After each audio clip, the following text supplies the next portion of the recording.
I have 2 master degrees, one in clinical psychology, one in statistics. And in the beginning of the crisis, I started to study the statistics a little bit, and I immediately had the impression that the initial mathematical models and the initial statistics all had indeed dramatically overrated the dangerousness of the virus.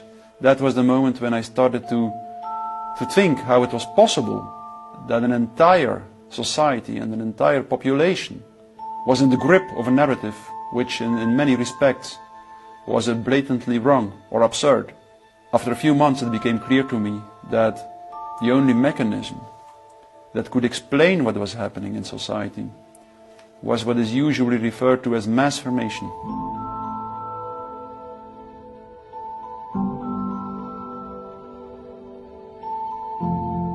I wear a mask when I'm outside all the time. I even run with a mask on.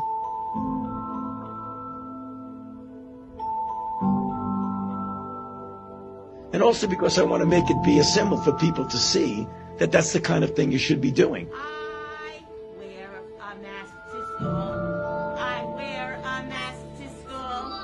Hi-ho the Jerry-o. I wear a mask to school. Sweden's with 0 new COVID cases, despite the country dropping the mandatory wearing of masks. The process of mass formation is identical to hypnosis. An individual that is in the grip of a process of mass formation typically becomes radically blind for everything that goes against the narratives where the masses or the group believes in. They seem to have lost all interest in the things that were important to them before the mass formation started, which make them radically willing to self-sacrifice, to sacrifice themselves for the collective. Obviously, you don't like to tell people what to do, but sometimes for the good of society, that's necessary. They become radically intolerant for dissonant voices. And this typically goes further and further and further. People who do not go along with the masses are stigmatized, and in the end, the masses typically are inclined to destroy the people who do not go along with them. And they do so as if it is an ethical duty to do so. That's something that was observed in all major examples of mass formation in history.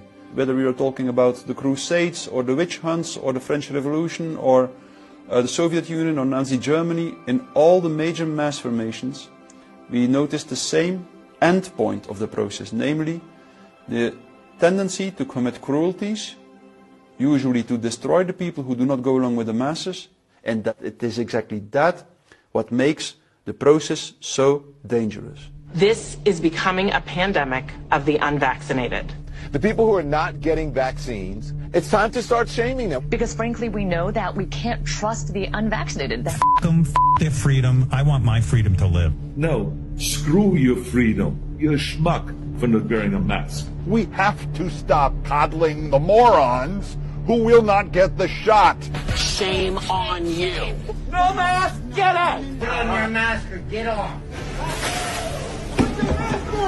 Put your fucking mask on! Put your mask on! I want to go a little bit deeper into the idea that COVID gave people meaning. What gives meaning to the masses and to the individuals that are in the mass formation is just the collective heroic battle with the object of anxiety. A mass formation typically emerges in a society when very specific conditions are met.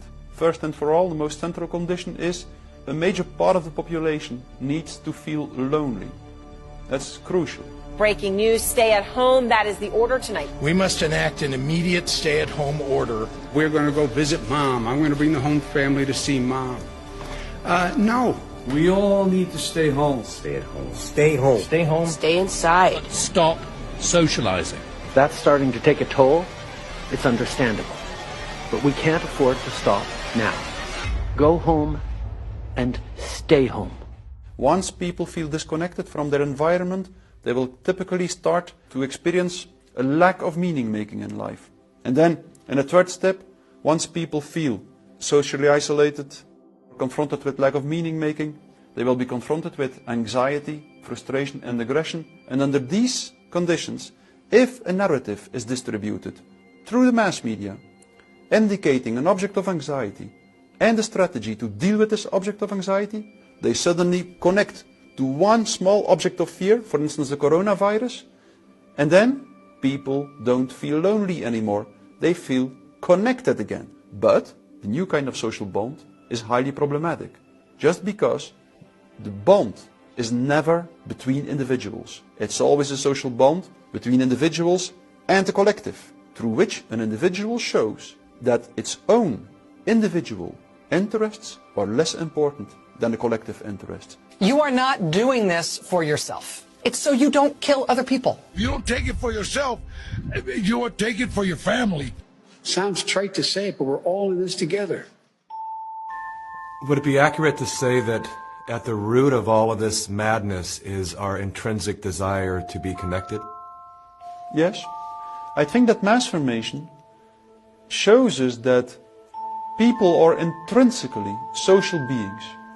And if they feel lonely, they will suddenly do everything to feel connected again, even sacrificing themselves.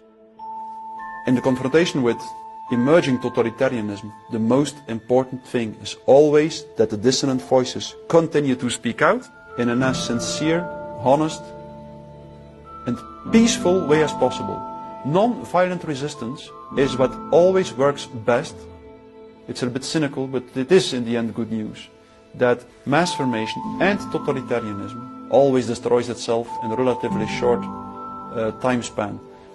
If the people who do not go along with the system continue to speak out, they will succeed.